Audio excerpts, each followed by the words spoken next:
smart. Very smart idea. I like that. Thanks for bringing that to my attention.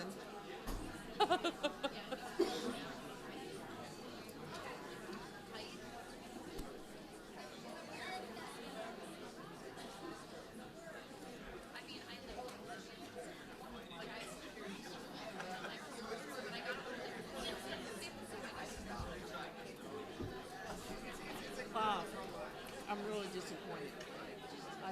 I didn't get to see the honors board. Oh, I'll show you the picture.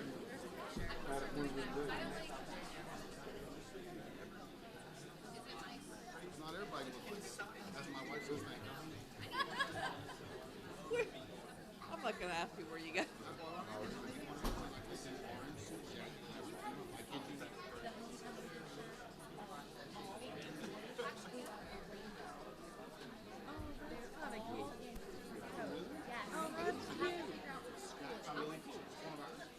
That's what I need to make sure of because I have a lot of clients who have private schools. I'll have to look and I'll find it.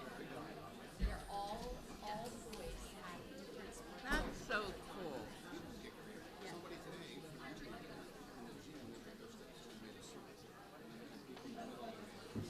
great. Next year, I think we need to organize something maybe more outside of these universities.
All right. The October 24th, 2018 meeting of the Board of Education is now called to order. Please rise for the invocation. O God, we pray to administer that which is just in all educational policies, being ever mindful of your guidance, stir us to action with love, wisdom, and understanding. The pledge.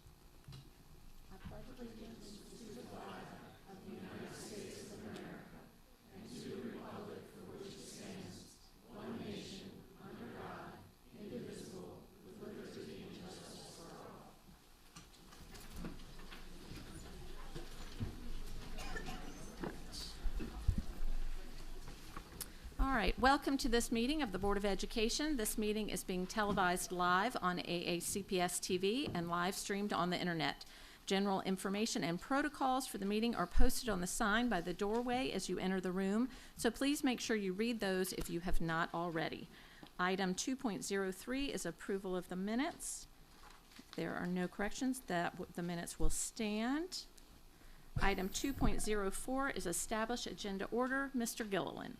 Thank you, Madam President. I move that item 4.06, Electrical Edgewater Elementary School, be pulled from the agenda to be considered at a later date. Okay. Are there any board questions or comments? Ms. Connolly, would you call the roll, please? Mr. Reinhardt? Aye. Mr. Butcher? Aye. Mr. Grannon? Aye. Ms. Corbelak? Aye. Ms. Urea? Aye. Mr. Gilliland? Mrs. Nally? And Mrs. Hummer? Aye. So, Motion passes 8-0. okay, so the board stands, the agenda stands as amended. Okay, item 2.05 is board recognitions, and there are no recognitions this evening. Item 2.06 is the CRASC report.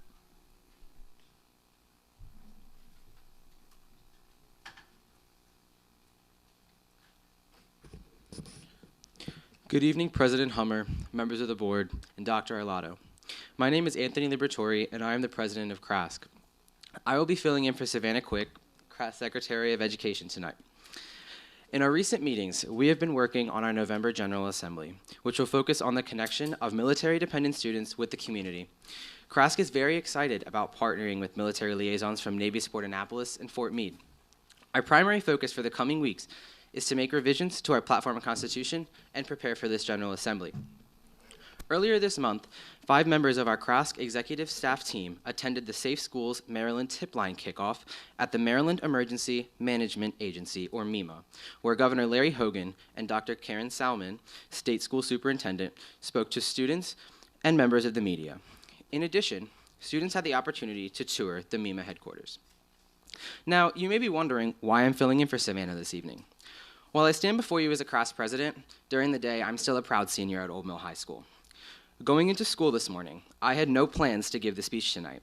However, as we participated in our usual lessons, our administration and county police were handling a potentially dangerous situation occurring right within our school walls. According to police, this incident began last night on social media. At that time, I was lying out an orange shirt to participate in Unity Day at school today. The police investigation into this led them straight to Old Mill High School. This morning, 3 minutes after the police notified my school's administration of this potential issue, the suspected student was taken out of class and a loaded revolver was found in his coat pocket. While ironic that the color for the gun safety movement is also orange, regardless of the incident that took place at school today, my orange shirt still represents unity. I want to thank the county police and anyone involved in this investigation who worked tirelessly to keep our public, but most importantly, our school system safe. However, on a personal basis, on behalf of myself and my fellow patriots, I want to thank my school's administration and school resource officers for investigating this incident as soon as possible. Without their immediate response and efficient teamwork, the entire situation could have played out differently. And to the general public, I want to remind you all of Anne Arundel County Public Schools' 24-hour anonymous safety hotline at 1-877-676-9854. As stated earlier, today was in fact Unity Day across AACPS.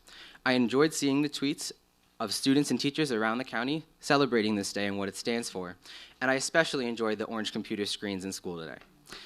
But if there's one thing we should all do to unite our schools and communities, it should be to appreciate and thank everyone for what they do. I cannot stress enough how thankful I am for my school's administration, this county school board, and to the county police on this Unity Day. I appreciate your time. Thank you.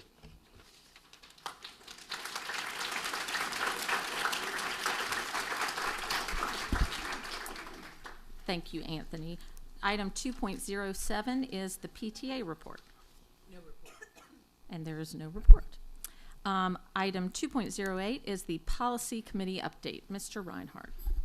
Thank you, Madam President. Last week in our Policy Committee meeting, we had two policies that I did want to address here before the board. One was with regards to board elections. As we discussed openly, I believe it was 2 meetings ago, we discussed different election timelines that we could have. There were concerns both from the public and from this board that we were rushing this and that we were not giving the newly elected board the full opportunity to put in their input into the policy. So we decided as a committee to postpone further discussion on that policy until the board is elected, and that way they'll be able to chart their own course. The second policy that I wanted to address this evening was the transportation policy. So that policy specifies the basis for our busing of students and the regulations that the superintendent sets forth. There were 2 concerns that were the justification for bringing the transportation policy back in front of our committee. One was with regards to light rail. There was a concern brought up by the Linthicum community regarding light rail. We now currently have an appeal before the superintendent, and we anticipate that appeal coming before this board. So we opted to not investigate that further due to the likely appeal.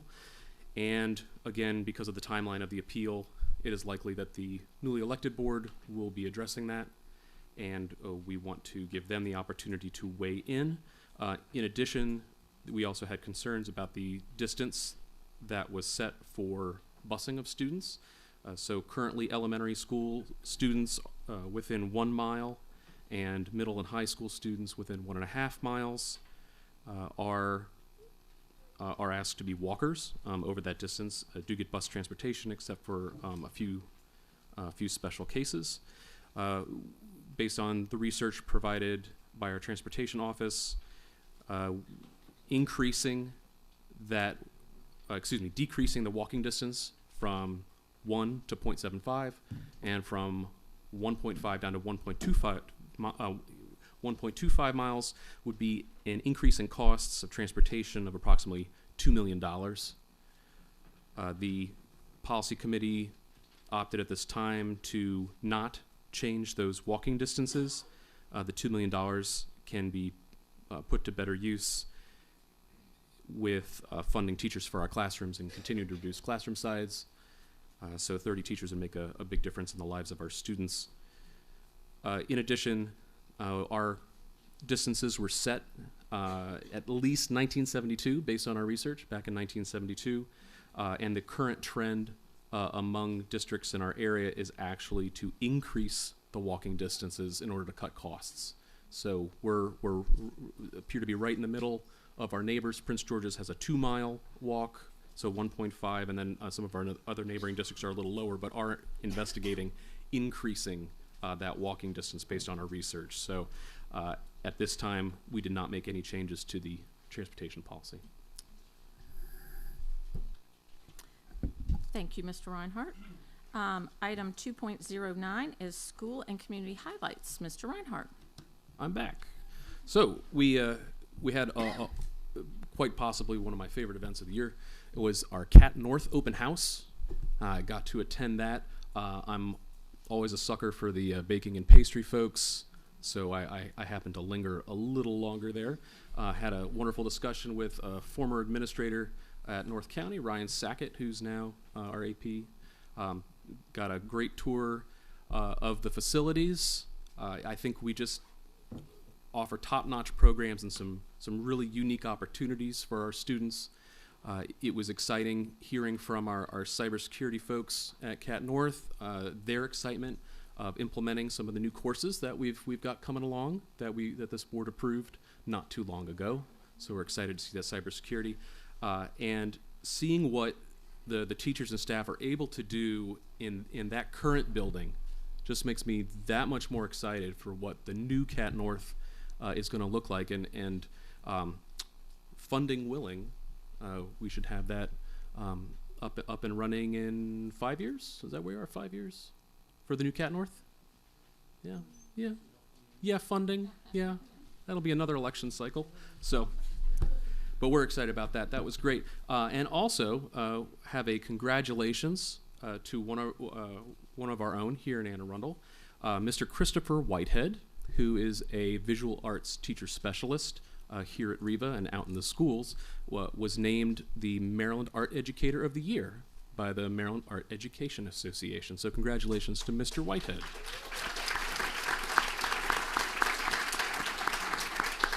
I'm sure he's watching on TV. Ms. Corbelette.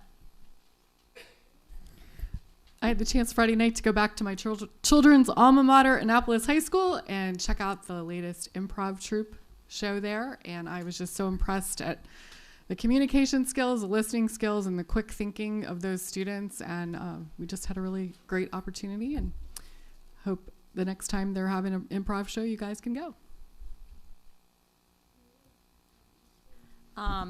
Several of us had the pleasure of attending the Teacher of the Year banquet last weekend? It's always a blur. It was very recently, and we were thrilled to be there to honor our finalist, Heather Carnahan from Monarch Global Academy. And while she was not the final winner, a wonderful young man from Somerset County received that, and his name is escaping me. Warren? Is that right? Dr. Richard Warren. Dr. Richard Warren, I'm sorry.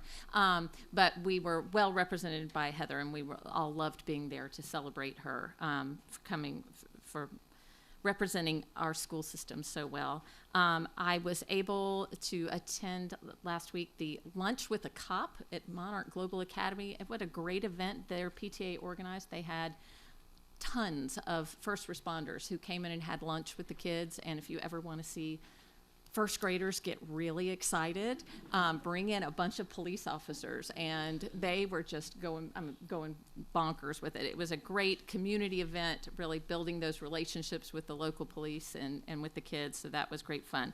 And then last week I attended the Special Education Citizens Advisory Council the Special Education Resource Fair. There was tons of community resources there, as well as school staff, showcasing all sorts of the supports that are available for our families with special needs. And I got to speak with many families and with our staff members, and that's always a great event. It was packed when I was there, so it was a very good turnout, and I think a lot of our families got some great information. And then last but certainly not least, I attended the marching band exhibition at Go Saxophones, right, Mr. Reinhardt? Although I say Go Trombones. At Meade High School last week, all of our marching bands were on display. I wasn't able to stay for everyone, but I got to see multiple of our bands, and they were all great. And there was such a great crowd there cheering them on, which you love to see because, you know, we love our marching bands. So go Gophers. And next, item 2.10, Dr. Arlotto, your superintendent's update.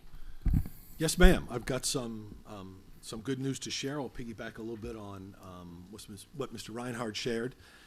So let me begin with an award that was announced recently in July, where District Administration Magazine recognized Anne Arundel County Public Schools as a with the District of Distinction Award for our work with telepresence robots to provide real-time access to learning and to provide social support for students who are either homebound or hospitalized. And this board will remember that we were able to showcase this in front of the Maryland State Board of Education several months ago as well. I think we currently have 13 robots that are in operation across the county, and students that are in need, as again, either hospitalized or homebound. We have purchased some of those, and some of those robots have been purchased by our business partners. So I certainly want to thank our technology team, our instructional technology team, and our Office of Advanced Studies and Programs for all your hard work. It really is a phenomenal award. We're excited we can do this for kids, so I'll hand that to you. 7 AACPS educators were honored for their work by the Maryland Art Education Association. Lainey Dykstra, our coordinator of visual arts, received the Linda Pop Leadership Award for her outstanding contributions and professional service to art education. Christopher Whitehead, as you heard, a teacher specialist here at Central Office, was named the Maryland Art Educator of the Year. Really quite phenomenal. 5 art educators are recognized for their outstanding contributions at the district level. They are Jenna Lee Denny from Annapolis Elementary School, Jenny Hendricks from Southern High School, Kelly Keithy from Annapolis Middle School, Amy Begg Marino from Bates Middle School, and Katie Rousseau from Broadneck High School. And so we're really excited about their awards and their recognition. At the annual awards banquet of SHAPE Maryland, 9 AACPS educators were honored for their work in the fields of physical education, health education, and dance. Amanda Weisgerber of Annapolis High School was named the High School Physical Education Teacher of the Year, and Kristen Bauer of Severna Park High School was named the Health Education Teacher of the Year. Deb Marcus, an adapted physical education resource teacher, received the William E. Burdick Award for her service and leadership in the field of adapted physical education. 4 educators received the Simon McNeely Award for their outstanding contributions to the teaching profession in physical education, dance, and health education. Jenny Madden at Arundel High School, Caitlin Keene at Meade High School, Carrie Deaver at Pasadena Elementary School, and Amy Falls at Folger McKinsey Elementary School. Additionally, our central office staff in PE Health and Dance received a Simon McNeely Award, and our very own Michelle Batten, the Assistant Superintendent for Curriculum Instruction, received the Distinguished Friend of SHAPE Maryland for her efforts to provide quality instruction at all levels and for her work to increase the amount of physical activity students receive throughout the day. And lastly, as you know, October's Anti-Bullying Month, and today, by wearing orange, was Unity Day. This is a national effort to stand together against bullying, united for kindness, acceptance, and inclusion. And there's a video that's about to start. I'm so very thankful for all our employees and those throughout the county who wore orange to bring attention to this important endeavor. Twitter has been very active with Unity photos. We've put together some pictures from the day.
Next, we will move on to public comment.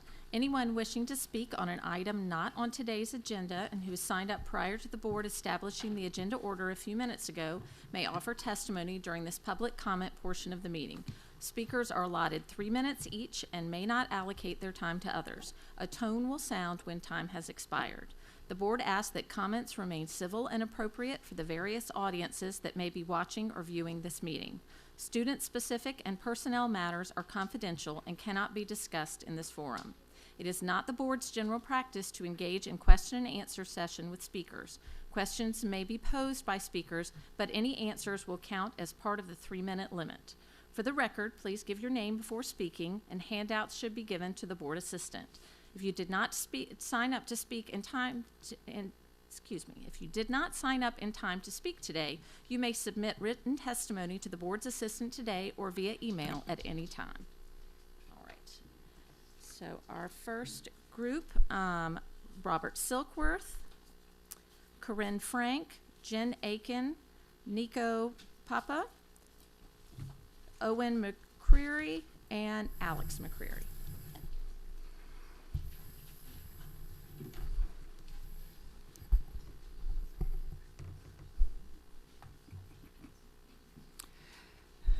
Good evening, ladies and gentlemen, President Hummer, Vice President Gill, and distinguished board members, Dr. Alada, and friends. My name is Robert Silkworth, and I'm here this evening once again as the chairperson of the High School Concerns Committee. We did meet on September 12. First of all, for your information, we have made some changes in our meeting schedule to guarantee that we do have as much representation as possible, which will allow us to better identify the concerns in our high schools. We will still meet monthly, but we will meet at the ARC TAC meeting. Great news, folks. It's that there is a focus this year on the building of relationships in our schools. The key to success in our schools and the key to closing any gap, whether it be the achievement gap or the attitude gap, rests with the building of relationships. We believe that a framework has been put in place to allow for the building of relationships. However, there must be a great deal of collaboration between all of the stakeholders. There are some success stories, and there are also some challenges which we must face if, in fact, we will be able to say that we have done our very best to guarantee that all of our students and staff will have the chance to shine and show the greatness that we know is within them.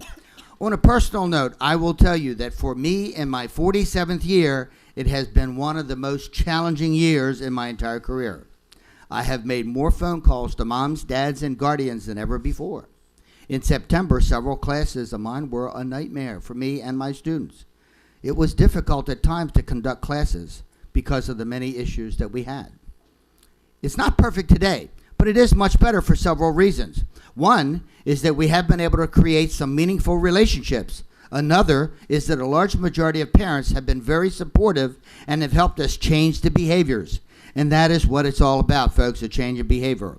Although I have received some support administratively, I will tell you that office referrals and restorative practices have not made the difference. What makes a difference is when we have our students, or when our students learn from teachers and parents that we have expectations and that we expect everyone to rise to those expectations. That's one piece of the puzzle, ladies and gentlemen, that we will tell you does need some of our attention. Ladies and gentlemen, I will tell you that there are some concerns in our high schools about the basic philosophy of discipline with a focus on restorative practices. Everyone does not yet fully understand these issues, and in fact, everyone has not even been trained on the concept of restorative practices, so we need to continue to do more of that. Today is Unity Day, October 24th. I am happy to tell you all students have the precious right to a safe class environment and a safe life.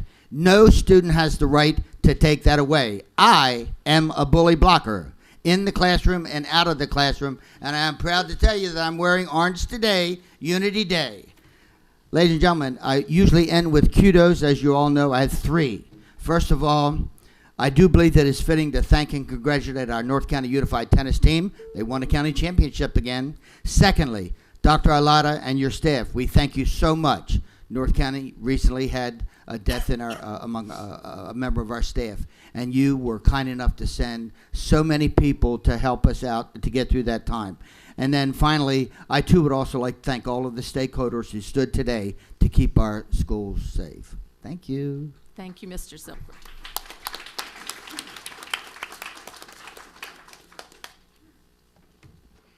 Good evening. My name is Corinne Frank, and I'm the PTA president of Bodkin Elementary School.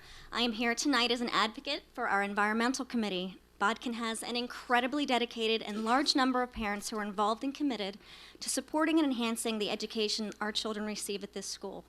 Bodkin is a National Blue Ribbon School, a wellness school of distinction, and at the Board of Ed meeting on 9/26, they were also recognized for its outstanding efforts in participating with Jump Rope for Heart. We've also been a green school since 2007, which I believe is the first year that started. This distinction has only been achieved through the tireless efforts of the teachers and parents at Bodkin. Recently, members of our environmental committee have reached out to food services because one of the most glaring failures that we found in our green initiatives is that our cafeteria serves styrofoam every single day. AACPS has stressed the importance of creating environmentally friendly practices within the school, but fails to address its own unfriendly practices. Behind me, there is an amazing group of passionate, dedicated parents and students here. Thank you, yes. They came out because they really want to be involved with this. And they've been told that there's nothing that they can do. There's nothing that can be done with food services. And this is not the first time our PTA has gone to AACPS for an issue and come away with no solution. And to be frank, they've come away with feeling that they were not heard or taken seriously. Customer service seems to be a little bit lacking in some of the departments here. We are asking for someone to work with us. We are asking to be allowed to use a pilot program for paper products in our school. We are asking to bring reusable trays. We are asking to have one day a week where we can have a parent volunteer wash trays. There are a lot of options. We're asking to be allowed to explore some of these opportunities, and this is not an insurmountable problem. AACPS is asking these parents and teachers for many hours of work that they put into our school to make it greener. Parental involvement is what makes our school special, and if we do value this program, we hope that we have the proper departments work with us and work with our parents to implement some more friendly practices.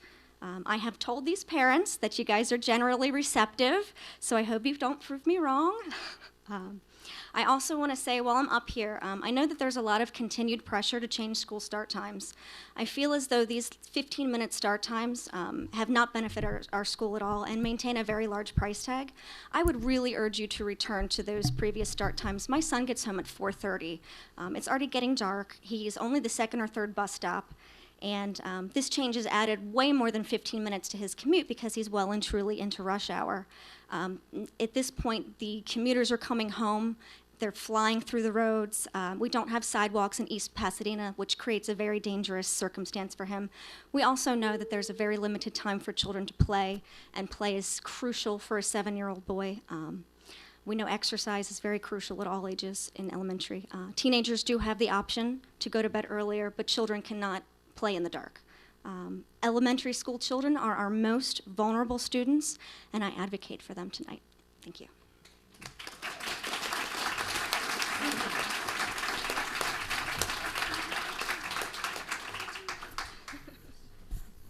Good evening, ladies and gentlemen. Good evening, ladies and gentlemen. Thank you for this opportunity to comment. My name is Jen Aiken. I'm a parent of a Bodkin Elementary student. I'm also the co-chair of the Environmental Fair Committee at Bodkin. I'm also here as a marine educator for the National Aquarium, where we rescue animals that have ingested plastics. So I will be speaking a little bit to that as well. But we are here tonight to bring to your attention, to follow up to what Corinne said, the irresponsible use of polystyrene trays in all Anne Arundel County school cafeterias. We are really a group of concerned and passionate parents representing these schools. And in May, several colleagues and I did meet with Jody Reese and Dane Emery. And at the conclusion of that meeting, we were instructed to research eco-friendly trays and composting companies, which we promptly did, and we emailed along our findings. I started the composting program for the National Aquarium in Baltimore. This was something I was well versed in. We sent along those findings. But however, our primary suggestion was using reusables, as reusing is always the best for the environment. While we still have not gotten an email response back, we were told in the meeting that eco-friendly alternatives or dishwashing reusable trays were just too costly. This is unacceptable to us and to our children, so we are here to seek change from you. Anne Arundel County borders our precious Chesapeake Bay, and the county contains miles of rivers and that feeds into this fragile ecosystem. And it is truly upsetting that Anne Arundel County schools use 6 million of these lunch trays per school year. The use of these trays are in stark contrast and is completely hypocritical to what schools, specifically green schools, are trying to teach our children and what we're striving for. Students are taught to be good stewards of the bay and to learn that they learn about the hazards of single-use plastics such as polystyrene. They're encouraged to make green choices, yet when they walk into the cafeteria, they do not have an environmentally friendly choice if they're purchasing lunch. We are all aware that polystyrene is cheap and convenient, and that is the message that Anne Arundel County is sending our children and families about its concern for environmental and public health, that those things are not worth spending the money on. So just to recap several reasons why polystyrene is so hazardous. It practically lasts forever. Students are using these for only 20 minutes, and then it will sit in a landfill for 500 years or longer. When it doesn't make its way to a landfill, which it often doesn't, and it ends up as pollution, is extremely harmful to wildlife and the environment, especially waterways. Breaks down into smaller pieces known as microplastics. These pieces are frequently consumed by marine and land animals, and it enters their tissue.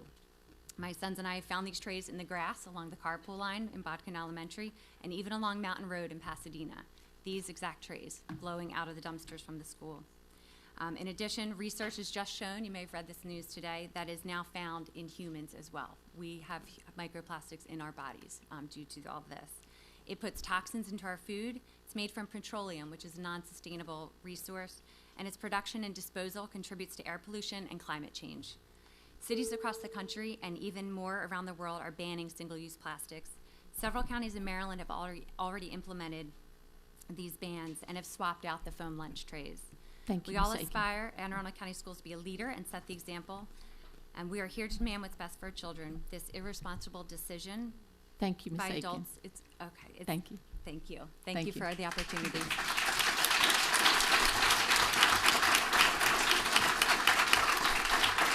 Mr. Brannon.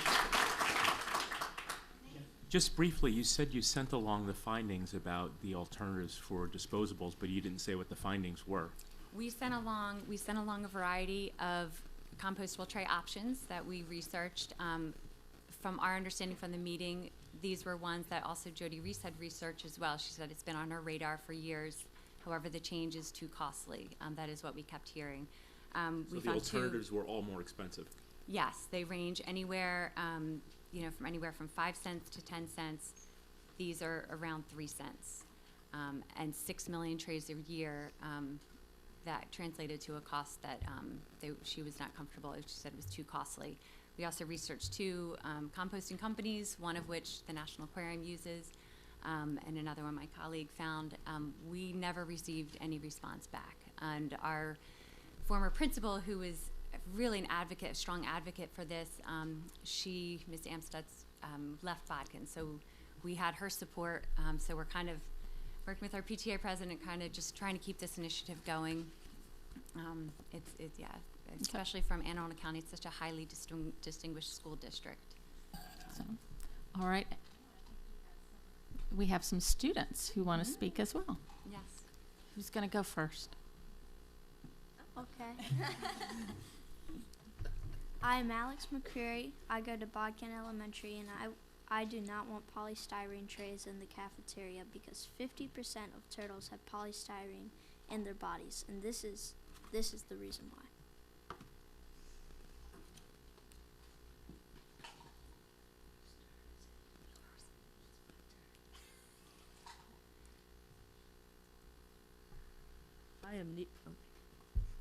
I am Nico Papa. I attend Bodkin Elementary School. I would like the county to stop using polystyrene trays because when hot food is placed on polystyrene trays, the chemical styrene can leach into the food. Although I would prefer reusable trays, I would settle for compostables for now. Make food edible again.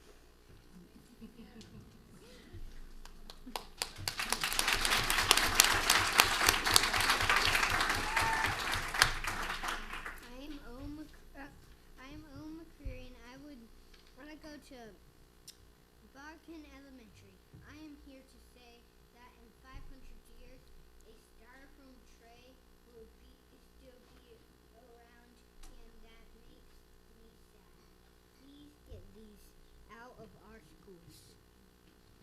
Thank you. Thank you, guys.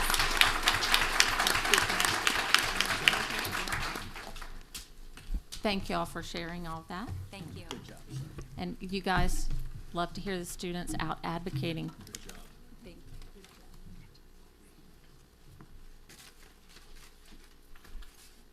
All right.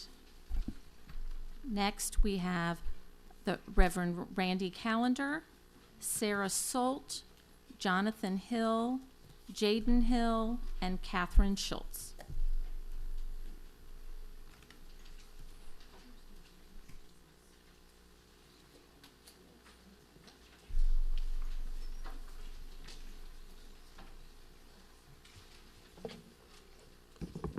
Good evening.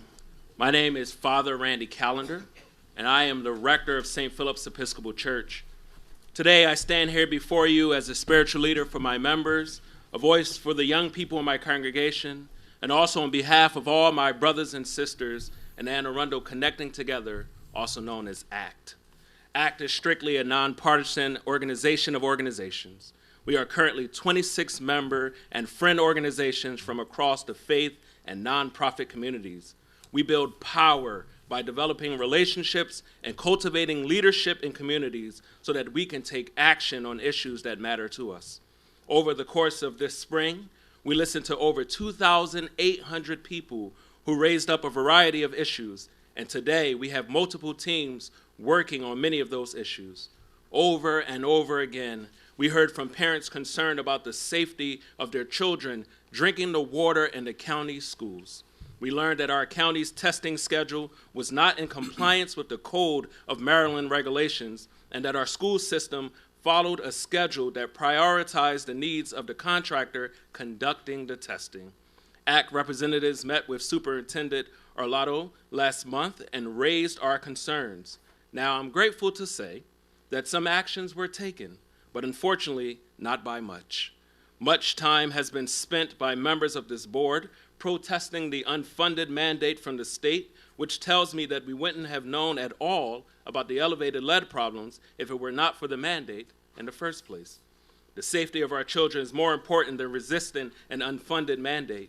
ACT is especially concerned about the possible exposure to lead at schools that have not yet been tested. So this is what we're thinking now when we encountered an untested school in Anne Arundel County. When our children are leaving their gym classes and they are thirsty for a cool drink of water from the water fountains, lead. When the cafeteria staff boils pasta, lead. When a parent fills a water cooler for an outside activity event using the spigot outside, lead. Until those schools are tested otherwise, lead is all we're thinking about. So this is what we're asking, that by November 7th, 2018, you shut off all consumable outlets and provide sufficient safe water sources at all schools. We ask you to reorder the testing schedule so that schools built before 1988, serving pre-K through 5th grade, be tested first. We ask you to accelerate the water testing process for all schools so that all testing is completed by December 31st, 2018. And finally, we want you to share your report and responses to these acts with our ACT delegation, who will be here at the next Board of Education meeting on November 14th, unless you would like to meet sooner. My friends, I'm only here with 115 others asking you to follow the law, get the testing done by the end of the year, show us that you are taking these demands seriously, and provide safe drinking waters in all our schools. Thank you. Thank you, Reverend Callender. Next. Good evening. My name is Sarah Salt, and I'm a member of the United Church of Christ of Annapolis. I'm the mother of twin daughters, and their names are Kelsey and Kylie. You ask anyone, and they will tell you that those girls are my world, my everything. The three of us currently reside in Annapolis, and my children go to Annapolis Elementary School. When the results came back of the lead testing, I was relieved to see that no outlets at their current school had elevated lead levels. And I thank you for putting in the money to refurbish the school so that that is the case.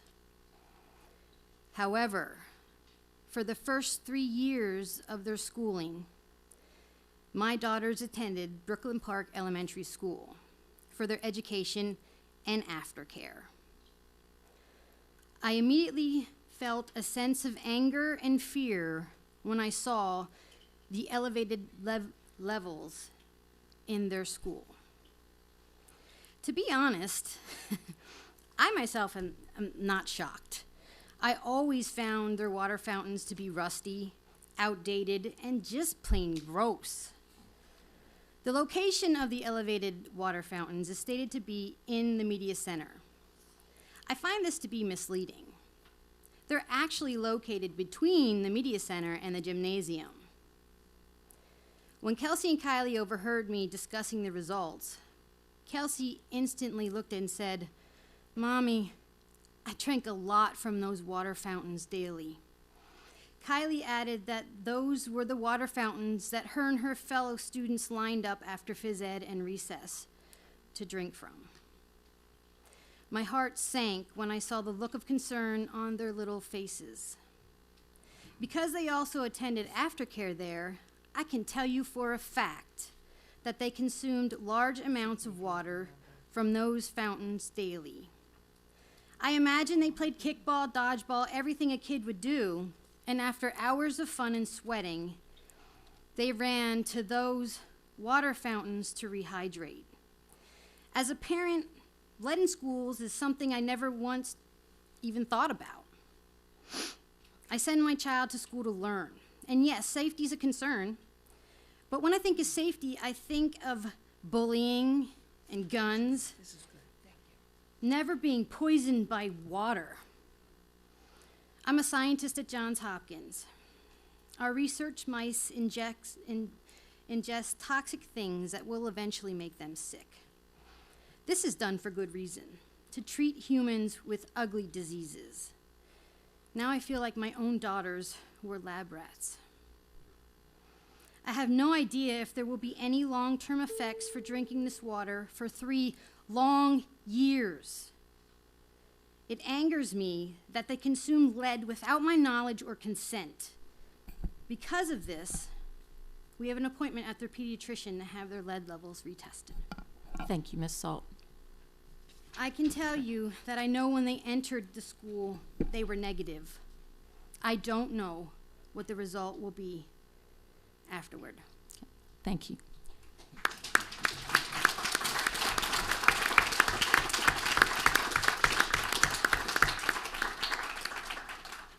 Good morning. I'm sorry.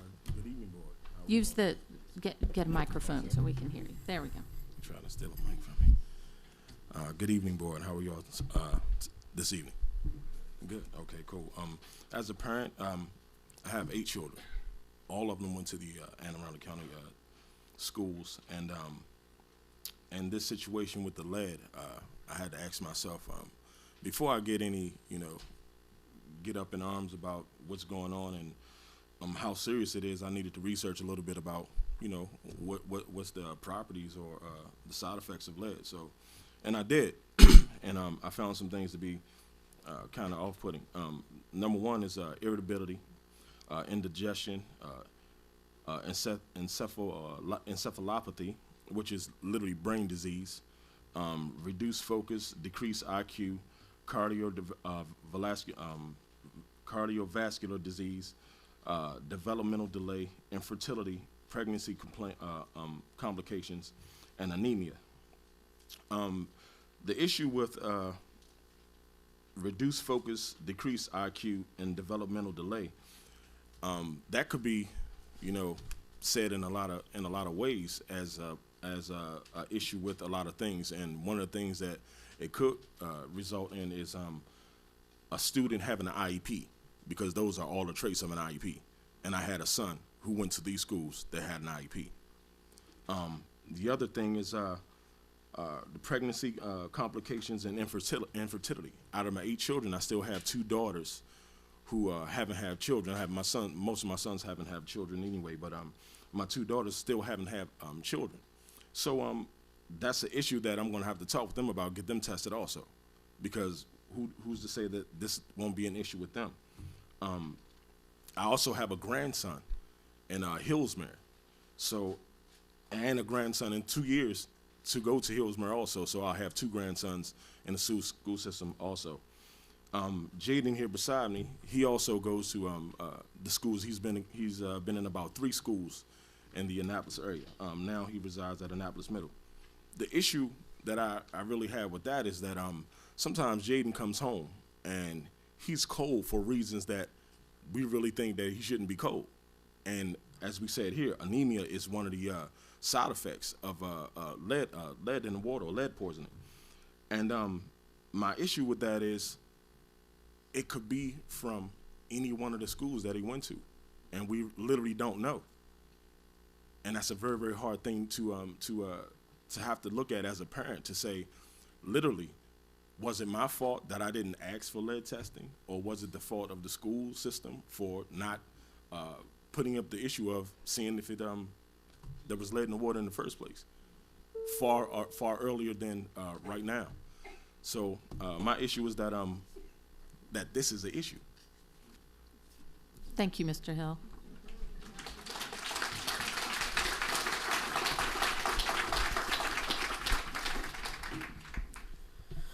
Good evening. My name is Jaden Hill, and I go to Annapolis Middle School.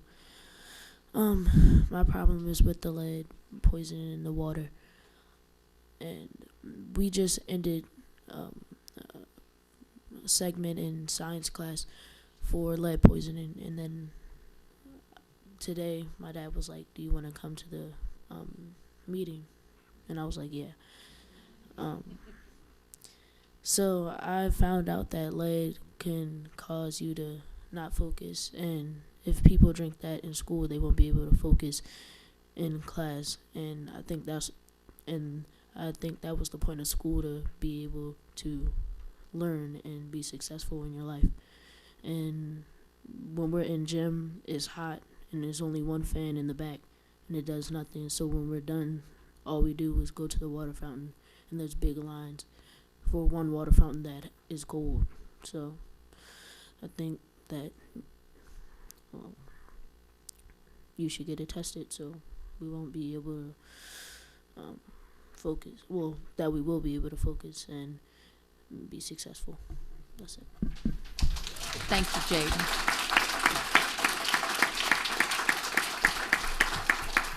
Ms. Schultz. Yes. Good evening, Chairman Hummer, board members, and Superintendent Arlotta.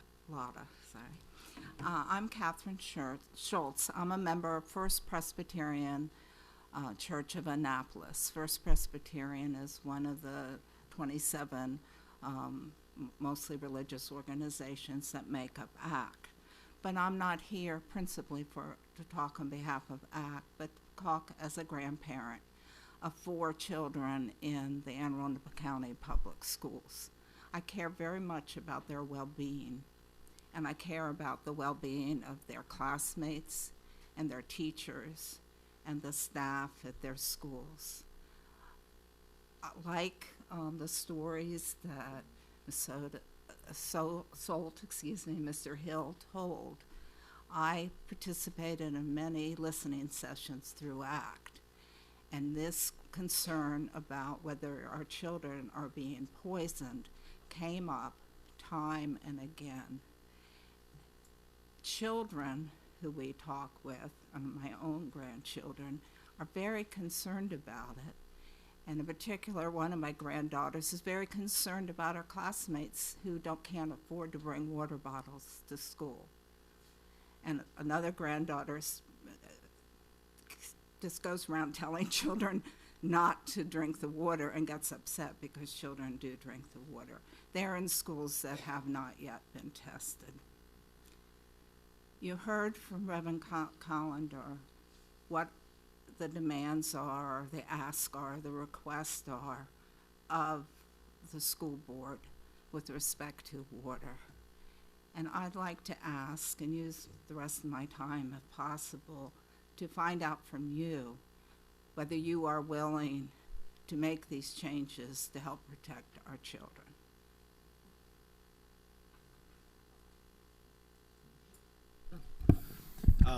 We are, as you know, aggressively testing for the lead. We will continue to do that. We are trying to increase the number so we can get through it as quickly as possible. I'm glad to meet. I see from the bottom of this list that there is ACT has got an education team leaders. If that group, Aaron Snell I know, and Ms. Peters, I'll be glad to meet with them and continue to talk and share the information that I have. Am I willing to stand before you today and say that I'm going to meet all of these demands? The answer is no. I would like to sit down and work with the group. It's not as simple as just meeting these demands. Those are conversations that I've had with the group up to this point, and I'm glad to continue those conversations. So if Ms. Snell wants to reach out, I know I saw her here earlier, but if not, I will reach out to her and schedule a meeting, and we'll have some time to talk. We would appreciate that very much, and we would like all the board members to consider those particular requests. They were well thought out by our group. Thank you. Mr. Granin. Briefly, for the sake of context, Dr. Alato, when you say you're not willing, you addressed this in some detail a couple of meetings ago, and I understood your answer to basically be, it's not a matter of you not wanting to put the resources behind it. There's only so many lead testing companies, for lack of a better word, that exist that can do this work, and they are working at their maximum capacity. So when you say you're not willing, for everyone's context here, I take that in the full context of what you said a couple of meetings ago, is that you are working to maximize the resources that you have. There's just literally no more testing people to do this. So it's not a matter of willingness, it's just you can't do any more than you're doing. Is that a correct or incorrect understanding? That is, and that's how I began my comments with saying, well, I think we are aggressively trying to get to the testing. We want to get through it as quickly as possible. We're hoping to cut the timeline down. We've hired, as you know, we're going through the process of hiring a second company so that we can get through this more quickly.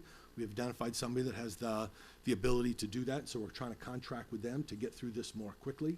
The results, all in all, we want zero lead in the water in our schools. Right? That's what, just like you want zero lead when you go and you drink from the water fountain at the swimming pool or the local library or your place of worship. We want the same in our schools. And so we're trying to put the information out and be as transparent as possible and get through the testing as quickly as possible.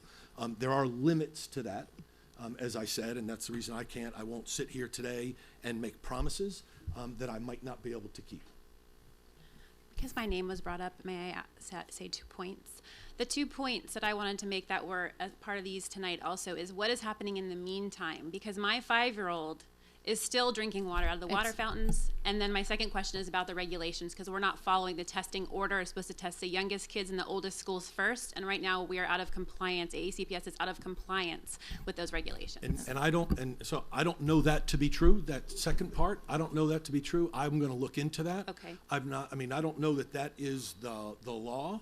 That you say that this is COMAR, that we have to test in this order by age of building? Yes. That's your interpretation. I want to make sure that I get Okay. that. I want to have that same interpretation. Okay. We will always follow the law. Okay. I assure you that.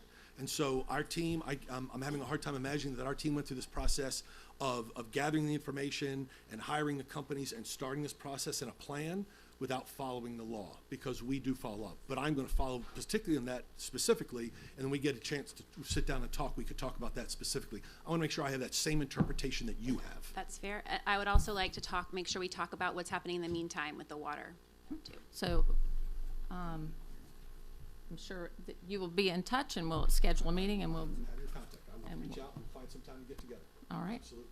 So thank you all very much. We hear you and we're listening. And Jaden, especially, thank you for coming out. I love when students come to advocate for themselves. Thank you. Okay. Next is Michael. I am going to say it wrong. Where's Licky? Where's Licky? Where's Bicky? I'm sorry for that. Dennis Sullivan. Lily Ellis, Russell Leone,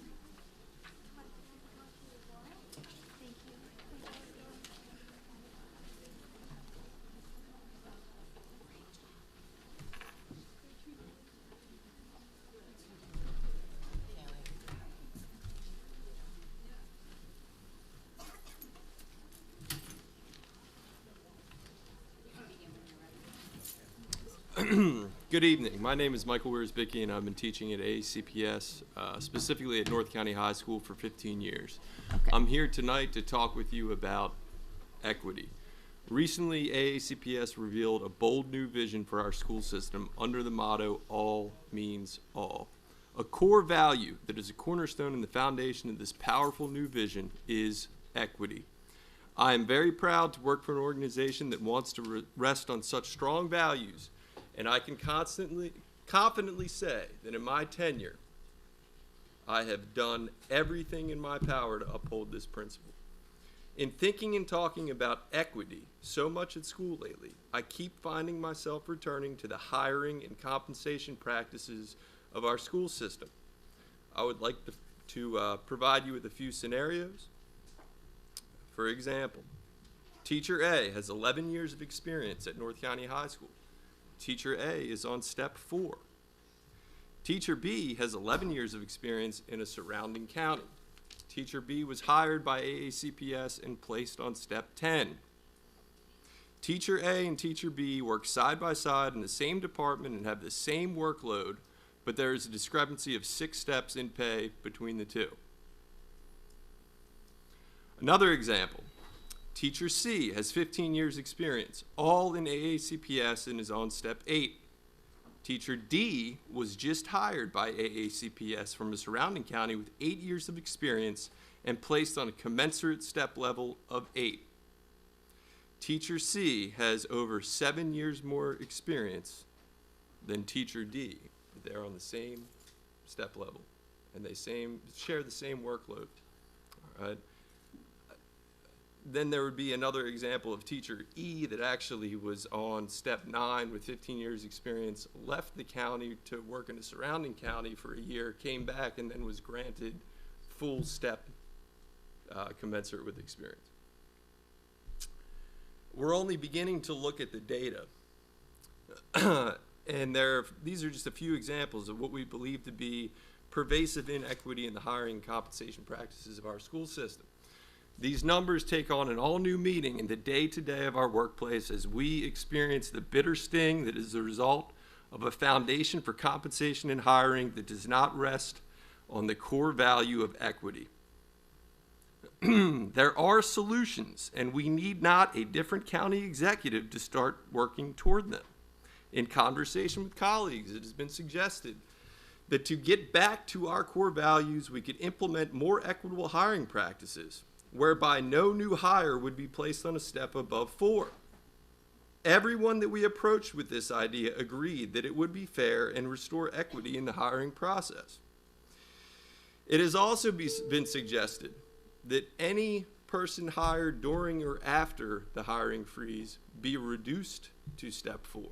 Now, we met a lot more resistance with this idea, Certainly. of course, but we had some interesting arguments. People said, that is not fair. You are stealing. It's, And I had to think. thank you. I'm sorry. That's the 3 minutes.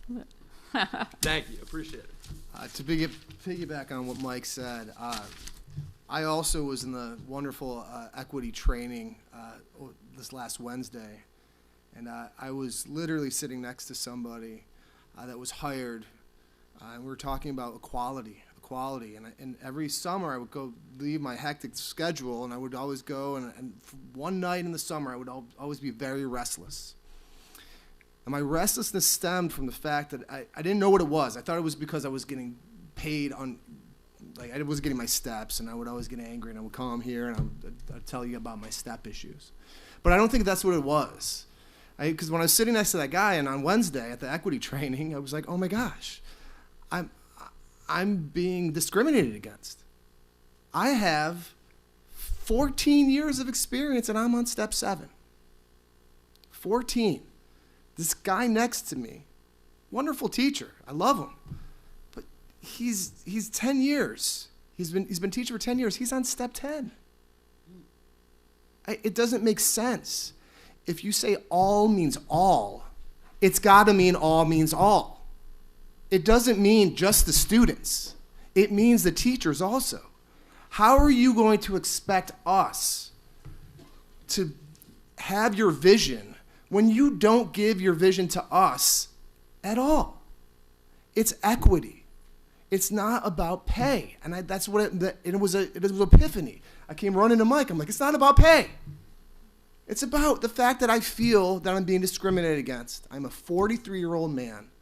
A person who is 35 is making more than me. I am protected by federal law against age discrimination. I don't know what else this is. Thank you. Thank you. Good evening, Billy Ellis. I'm here tonight to advocate for the African American males of Anne Arundel County Public Schools. Every year in this country, there are roughly 320,000 African American males starting 9th grade, and every year there are roughly 160,000 finishing 12th grade. So we lose half between 9th and 12th grade. Of the 160,000 who finish 12th grade in this country, only 50,000 attend a 4-year college, and only 8,000 attend moderately competitive places. Going from 320,000 to 8,000 and who have the best chance of being ready for this economy defines the crisis we have in this country. We must solve this crisis. We must choose solutions that will intervene and change these numbers dramatically. Because I do think that this is a national crisis, not only in this nation, but also in this county. Since the early beginnings of this nation, African Americans have endured enslavement, Jim Crow, slavery by another name, mass incarceration, lynchings, and repeated discriminations. We integrated in, I think in this county it was 1966 they started the integration. We integrated into a school system that didn't want us there.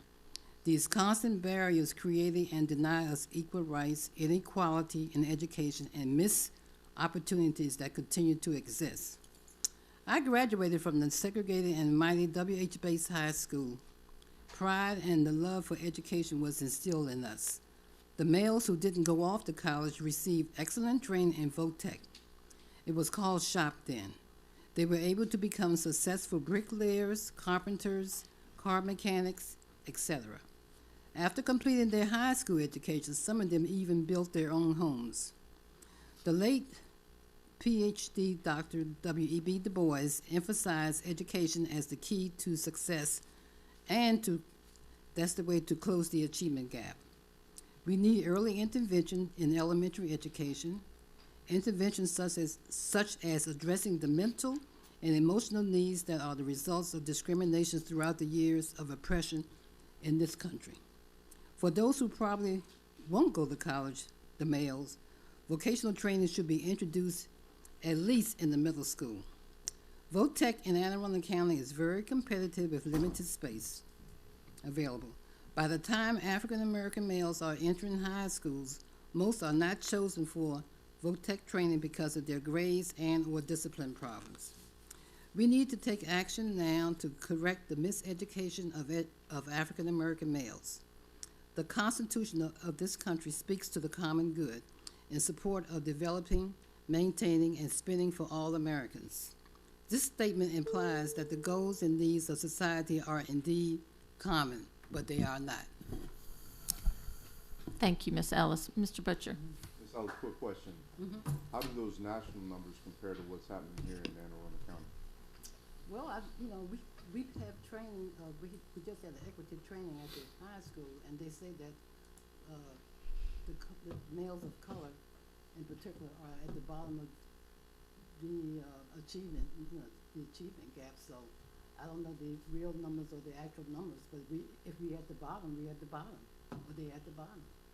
They're not doing well. So. Thank you. Mr. Leone. Good evening, President Hummer, Dr. Alato, and members of the board. My name is Russell Leone. I'm the president of TAC. First of all, I want to thank you all for making today orange to raise awareness for bullying prevention and for fostering unity in our county. Our teachers also are unified, and I want you to know a little bit about our t-shirt that you might have seen on many of our proud teachers across the county. Tonight, I want to tell you why this article of clothing is so important to us. First, the message expresses our love for our students and the schools in which we work. As educators, we all came to this profession with common interest, preparing young people to be the best possible contributors to our communities and to work toward personal success every day. Our love for educating students can be seen each day when you walk through our classrooms and you can see the high quality of interaction with and among our students. We really do have the coolest jobs. The color of the shirt was carefully chosen as well. Across the country, there have been Red for Ed movements with educators coming together to raise awareness for what their children and their schools desperately need to continue to be successful. We feel this is our moment here in Anne Arundel County. Our Red for Ed moment centers on school funding, and we know the allocation of this funding goes beyond anyone sitting in this room. We need the community to understand that we are at a critical juncture in education and our students need us to advocate for them now more than ever. While our call for increased salaries may seem self-serving to someone from the inside, I know you understand the impact it has on our students. Right now, there are still about 20 positions that are not filled. Each year, we have to hire 500 plus teachers. We're seeing the result of not being able to remain competitive. And while there have been some increases in our salaries over the years, they have not kept up with the surrounding counties. They've also created some of the gaps that you've heard about from our two predecessors over here. To compound this, the means by which a teacher can move up on the salary scale has been minimal since 2009. The word is out around the state, and this makes it more difficult for you to recruit the best to our county from the colleges where there's already a decline in the number of education majors. It also makes it tougher for our teachers to ignore other options to improve their ability to meet their families' needs. This year, school funding must be a priority if we are going to meet the growing needs of our students. Just a few other things that are being impacted by being underfunded. We have larger class sizes and less individual interaction with our students between students and teachers. We have counselors with student caseloads higher than the recommended ratios. And we have school facilities in desperate need of attention. I know that this board has students at the center of what you do always, and I applaud and appreciate the work that you do. But I also hope that the community understands that you don't generate the funds needed to address these issues. I hope that this year you will do everything in your power to stand with the teachers in our Red for Ed movement to advocate for increased school funding so that our students get the resources, including the quality teachers who will be able to stay here to be able to be more successful. Thank you. Ms. Corbalak. Before the next group comes up, I just wanted to make sure that our two gentlemen here have met Mr. Leone because he is your negotiating team member. He taught both my children. I taught both of his kids. Okay. Yeah, I just wanted to make sure everybody understands that when we ask the county for money for compensation, although it might be communicated that it's for a step or a COLA or a makeup step, however it gets messaged, the pot of money comes back to us as a pot of money. And how it gets distributed back to you all is actually a negotiation between the board rep, the superintendent's rep, the TAC reps. We understand that, but I had actually met with Shu, and everybody seems to like to point to everybody else. Well, I think that's the big problem. It's not. Yeah, I just wanted to make sure that, not all of our teachers realize who their president is. We do know that, but Okay. there's got to be some leadership. It's Mr. Reinhardt. It's good to see you again, Mr. Sullivan, Mr. Wiersbicki. It's good to see you too. So I just wanted to clarify one of the points you made, Mr. Wiersbicki, when you said no new hire would be brought in as over step 4 as one of the ideas. That was a potential solution that was mentioned. And, I don't share all the same views as Mr. Sullivan. Clearly. My own ideas, but we see that's eye an to eye inside joke. quite often. So, Mr. Wiersbicki, when you refer to new hire, do you mean fresh out of school, or do you mean transfer from a neighboring county? Both. Anybody that's coming in. And that's a policy that I believe would be independent of tax stance. As far as I can see. Yeah, currently the TAC contract states that there's a one year step that's removed for folks transferring in from other I mean, counties. I'm So- aware of what their contract says, but I would think if we're pushing towards equity, there are other people that can make decisions to move towards a more equitable environment. I mean, it's not just all about a contract. I mean, It is. It has to be negotiated. And let me just, because I'm not sure where this conversation is going to go, so I'm just going to sort of pour a warning out Sorry, for I'm this a board wild card. and my colleagues here in front of me, that we're in the process of negotiating a contract. And so this is not something we can do publicly, where we're going to negotiate the contract. We're going to do that through the normal processes. I don't know where the conversations go. I just want to make sure that everybody's got fair warning that we are in open contract negotiations now, and this would be direct dealing if we are talking with you and not talking with him. And I want to make sure that this board is alerted to that. Thank you. I was clarifying what new hire meant, and then the second follow up is one of the things we're trying to do as a board and as a district is recruit and retain. And I certainly hear retention from the tone of your comments. We're also looking to recruit really talented individuals from other counties, and certainly I have concerns as being a transfer from another county of would we be able to get those talented folks if we're taking them back to step 4. When we were just having a discussion today about folks with 20 years of experience wanting to come to this district. So we have to walk a fine line between the awesome opportunities that we have here in ACPS for folks to want to teach here, to want to work with our kids in our curriculum and in our buildings, and avoid alienating all those, because like you said, we got 20 vacant positions at this time. And is that because of our salary? Is that because Maryland just doesn't produce enough teachers to fill all of those positions? What is it? And we're not going to solve that tonight, but thanks for clarifying. It's good seeing you again. And I would encourage, as we said, we are in negotiations, and be sharing everything with your negotiating team that we can work. I know that TAC has out there the 5-year plan to move things forward over 5 years, and I think if that's all parties can come together and prioritize and work toward that as we go through the process. But be sharing, we've heard you, and make sure you're sharing it with your negotiating bodies as well. Thank you. thank you. Next is Lisa Taylor, Randy Williams, Holly Kleiderline, Janet Norman, and Clint Jardine.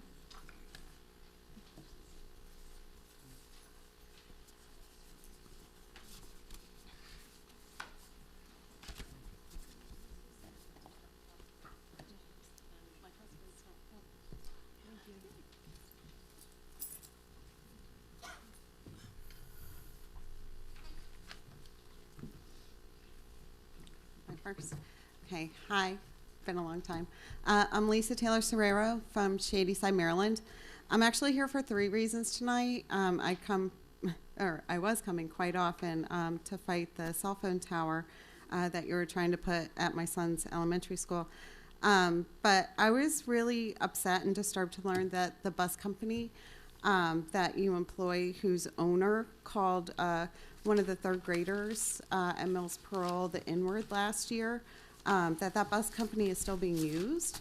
I don't understand why you continue to put money in this racist pockets, and you put your faith in him to hire people who are responsible for our children. And now I'm hearing from a friend of mine that a driver called her grandbaby a demon. So I feel like I don't know who's vetting these people. I don't know but something just seems very wrong about all of that. So that was one thing that it upset me enough to come out tonight. I'm also concerned about the lead. You know how I feel about children's safety. I'm very concerned about the delays to the water testing.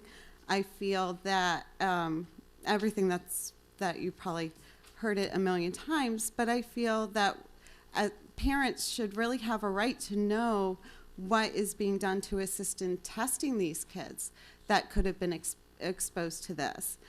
So I don't know. I mean, I feel like it was a lack of maintenance is basically what caused this issue. So I feel like we need to be reaching out to teachers and children that could have been exposed and making sure they're getting the testing that they need.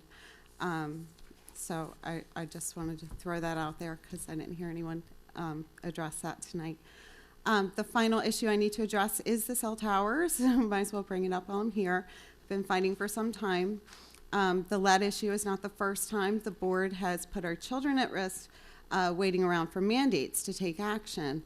In 2017, Maryland CPAC, that's the Maryland State Children's Environmental Health and Protection Agency Council.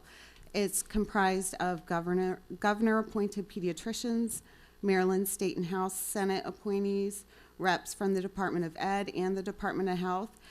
They recommended reducing school wireless to protect children from RF radiation.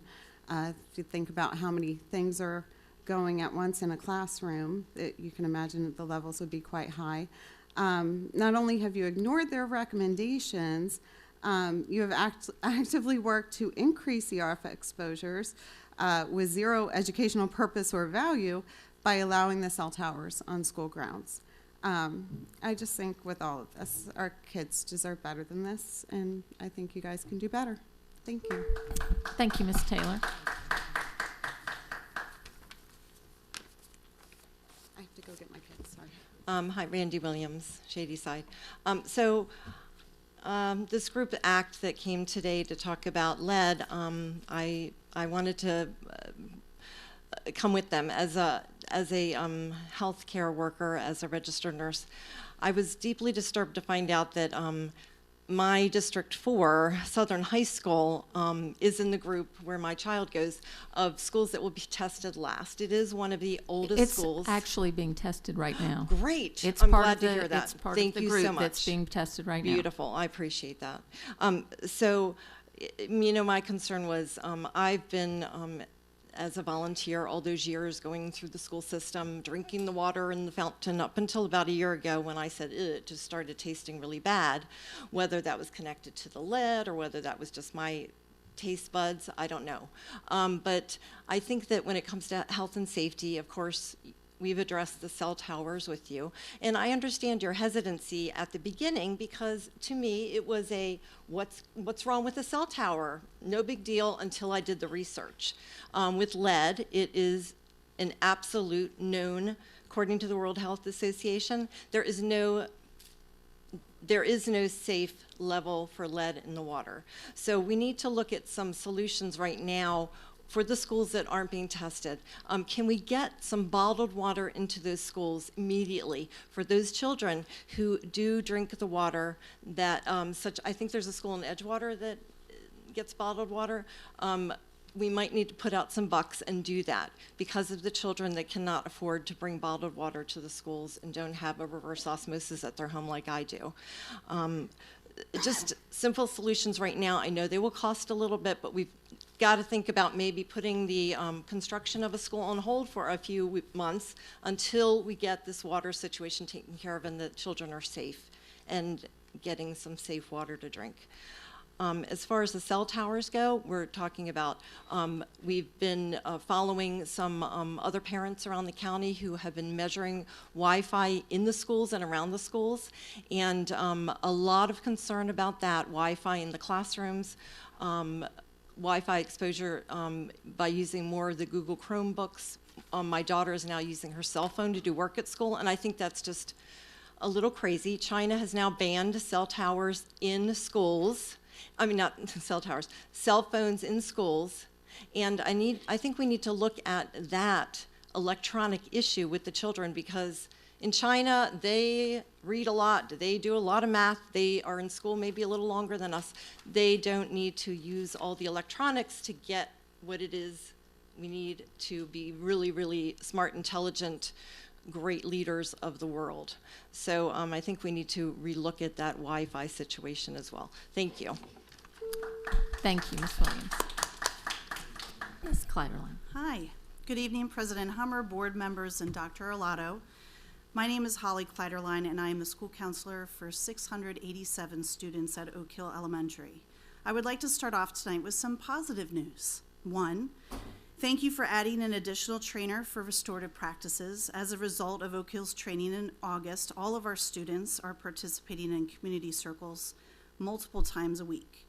I think community circles are part of the reason why we had a 20% decrease in minor referrals in September compared to last year, and why we are on track to have an even greater decrease in October.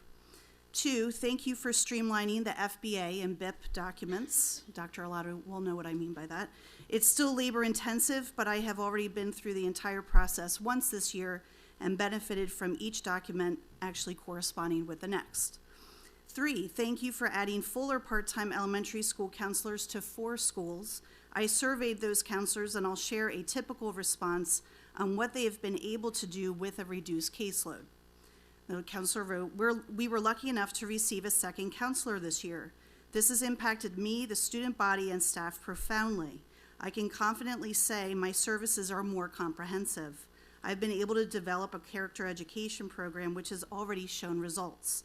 Staff is more supported, and face-to-face time with students has increased.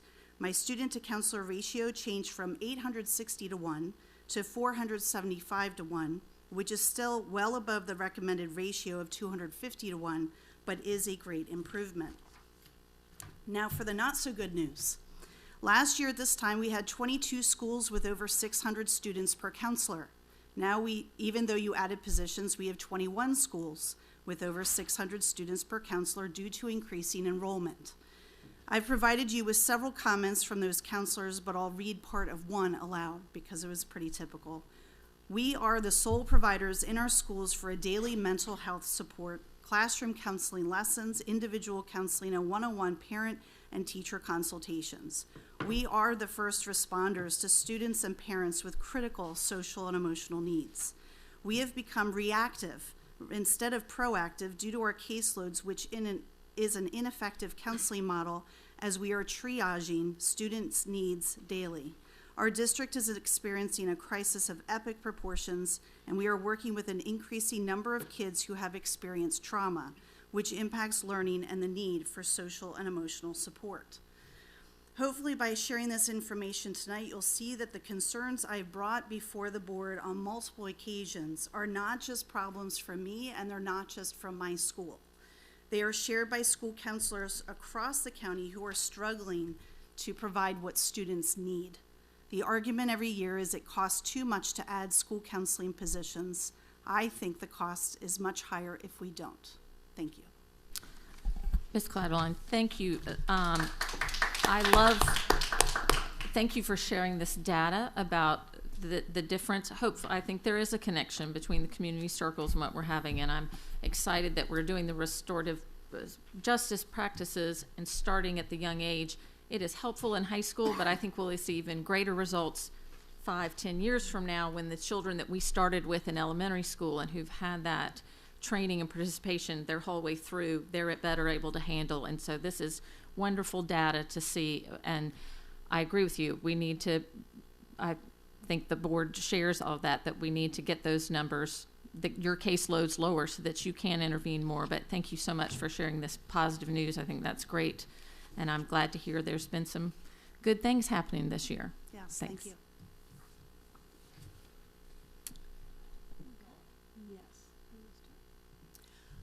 Good evening. Janet Norman, parent of an Annapolis High student and an Annapolis High graduate. Forgive me if I'm going to talk New York fast because I was not allowed to speak at the last daytime meeting. Despite being here ahead of the start of public testimony, despite being maybe only one of 6 people from the public attending that meeting, and despite taking vacation time from my job to be here, to be there. I urge you to change your new policy, which eliminates the opportunity to be allowed to speak at public meetings of your board. It's discriminatory to my lower income Annapolis cluster. It's non-transparent. It's disrespectful of the public's time, and it cuts you off from valuable ideas. When you are half of the county's budget and you are severely limiting people's ability to speak to you in person, that's not good for you. That's not good for our students. That's not good for a transparent democracy of how we need to interact with you. you still have a predominance of daytime meetings, 11 of them in the schedule, and 10 night meetings. As you've seen, the ability of teachers, counselors, others to be here during the evening to speak to you is very important. And I urge you to change your schedule to accommodate the number of people who showed up for this evening meeting. Have you ever seen anything like that during the day? No. In the 10 years of me attending, I rarely ever have. There's rarely more than a handful of public able to attend in the day. So please vote to change that speaking policy back to the way it was. When many of you were at the Caucus of African American Leaders Board of Ed Forum this summer, you pledged to them to increase communication. Your new policy defeats that concept. Next, I'm going to give you a date I need you to write down. April 19th, 2017. It's when many of you remember hearing the then principal, teachers, and parents of Mead Heights Elementary come to you at a night meeting to implore you to please change their 9:25 a.m. start time, which is now 9:40 a.m., because it was so damagingly late for their kids, many of whom were from low-income and military families who are at military daycare from 6 a.m. waiting for school to start 3 hours and 40 minutes later. It's from 1925 to 34:15 on the video. You set up a false dichotomy that we would need to choose between the health of elementary or the health of middle or high schoolers. You must set healthy hours for all students. I almost drove into a high schooler at 6:40 a.m. this morning. And I have the majority of my faculties, and I'm an experienced driver, but it's dark, and you know that. There's no sidewalks in my neighborhood. Thank you, Ms. Norman. And what happened in Hartford County, where a 16-year-old was killed in the dark at 6:41, can happen here unless you act. Thank you. Thank you, Ms. Norman. Mr. Jardine. Good evening, Board and Superintendent. Thank you for the opportunity to speak. I guess I come to speak as a very, very interested new resident to the county and a very, very interested parent of 3 small children, 3 years and younger, who moved into a new community off of Rydell Road in the Crofton-Gambrills area. It really has been eye-opening attending the redistricting meetings for the new Crofton High School the last few weeks in the area. As you may be aware, these tireless parents that worked very hard over the past few weeks came up with pretty much the most right plan to vote that all the schools east of Route 3 would be districted for the new high school. I definitely strongly encourage you to follow their recommendation. Hopefully it dovetails nicely with the superintendent's recommendation to keep Crofton/Gambrill elementary schools together, Crofton Woods, Crofton Meadows, Crofton Elementary, and Nantucket, which would be the school that we're currently districted for. Although, of course, I'm not dismissive of the issues in that in West County. Again, it's been very eye-opening attending the meetings that the county is obviously going through a very surge of development. I believe 1,000 new residents every year, particularly in West County, particularly west of Route 3. It seems like there's a lot of development, which is great, but not the associated infrastructure, i.e. roads and schools. So I strongly encourage you to hopefully get funding together for new schools and additions or renovations, whatever necessary, to attend to that emerging population west of Route 3. Thank you. So I highly encourage you to come out at budget season and speak before the county council and the county executive about all those infrastructure needs that we need for the schools and the roads and things like that. And just for clarification for everyone that's out there, the redistrict committee did vote on a plan last night that will be sent to the superintendent, and nothing will come before this board for a plan until December. So then that it will be presented with the board to the board then. So thank you. Thank you. And that completes public comment for tonight. We will now move on to items 4.01 through 4.09 minus item 4.06, our award of contracts. Do I have a motion to bundle these items? So moved. Second. Ms. Connolly, would you call the roll? Mr. Reinhardt? Aye. Mr. Butcher? Aye. Mr. Grannon is not present. Ms. Corbelak? Aye. Ms. Urea? Aye. Mr. Gilliland? Aye. Mrs. Nally? Aye. And Mrs. Hummer. Aye. So it's 7-0. Mr. Grannon not present. Dr. Arlotto, your recommendation. Yes, ma'am. I recommend the Board of Education approve the contracts as listed on today's agenda: 4.01, 4.02, 4.03, 4.04, 4.05, 4.07, 4.08, and 4.09. Are there any board questions or comments? Is there any public comment? All right. Ms. Connolly, would you call the roll? Yes, Mr. Reinhardt? Aye. Mr. Butcher? Aye. Ms. Corbelak? Aye. Ms. Urea? Aye. Mr. Gilliland? Aye. Mrs. Nally? And Mrs. Hummer, 7-0. Oh, I'm sorry. 7-0 with Mr. Grannon absent. All right. Item 5.01 is administrative personnel appointments. Dr. Arlotto, your recommendation. Yes, ma'am. I recommend board approval of the personnel listed on the attached sheet be promoted and or appointed. Are there any board questions or comments? Ms. Connolly, please call the roll. Aye. Aye. Ms. Urea? Aye. Mr. Gill? Aye. Aye. Okay. All right. Item 5.02 is Richard Henry Lee Elementary School Revitalization, Stormwater Management Inspection and Maintenance Agreement. Dr. Arlotto, your recommendation. Yes, ma'am. I recommend board approval of the Richard Henry Lee Elementary School Stormwater Management Inspection and Maintenance Agreement. Are there any questions, board questions or comments? Is there any public comment? Ms. Connolly, would you call the roll? Aye. Aye. Aye. Aye. Aye. Aye.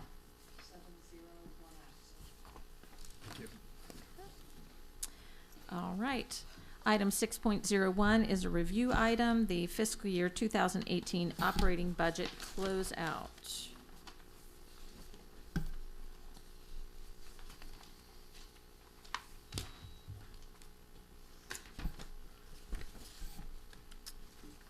Are there any board questions or comments? Is there any public comment? All right, we'll move on. Item 6.02 is the monthly financial status report. Are there any board questions or comments? Is there any public comment? All right, move on. Item 6.03 is the construction status report. Are there any board questions or comments? I'll just ask one broad one. Is everything on track? Is everything, are we having delays? Are we caught up from the summer rain delays that we may have had or anything like that? Is everything moving along? For the record, Kyle Rupp, Supervisor of Planning, Design, and Construction. Everything is moving along. We've been able to dry out this fall. So one school in particular, Crofton, is ahead of schedule on certain parts of the building and site work. So we're actually doing well relative to what the weather was. Okay, great. All right, any other board questions or comments? Any public comment? All right, item 6.04 is award of contracts. Are there any board questions or comments? Mr. Reinhardt cannot go a meeting without commenting on a contract. Go, Mr. Reinhardt. I thought I was doing pretty well this meeting. So You waited till the final item. all right, I only got one more meeting after this, so I got to use them up, Gotta right? get 'em in. All right, so looking at the graduation ceremony venue, Showplace Arena. So, what is the cost per graduation?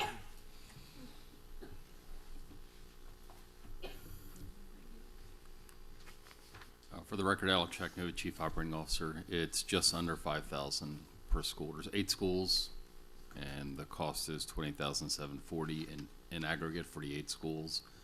We basically have one common setup with them, so there's not much differentiation between the prices. So you can essentially take that almost 29,000 number divided by 8.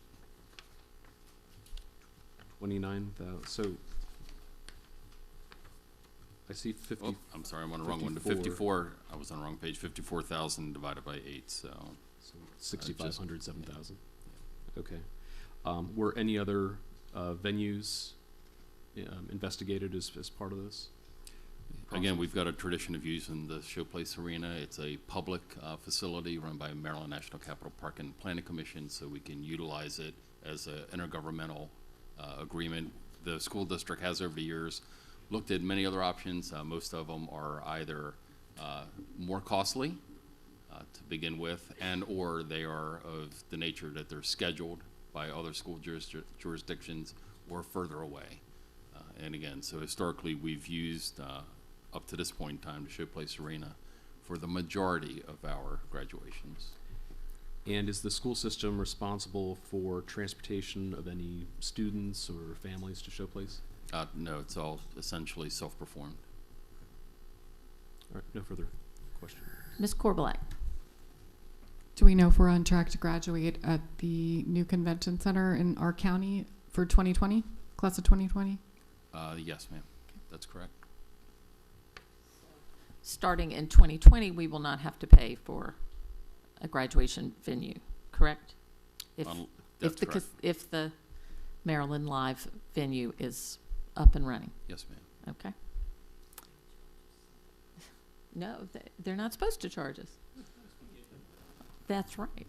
So are there any other board questions or comments? Is there any public comment? All right. Thank you, Mr. Shaknovich. All right. So the next general meeting of the Board of Education will be Wednesday, November 14th at 7 p.m. The next policy meeting will be Wednesday, November 7th at 1 p.m. We don't have anything. We're done. All right. You got to make a motion. I move that the board stand adjourned. Do I have a second? All in favor? All right. We are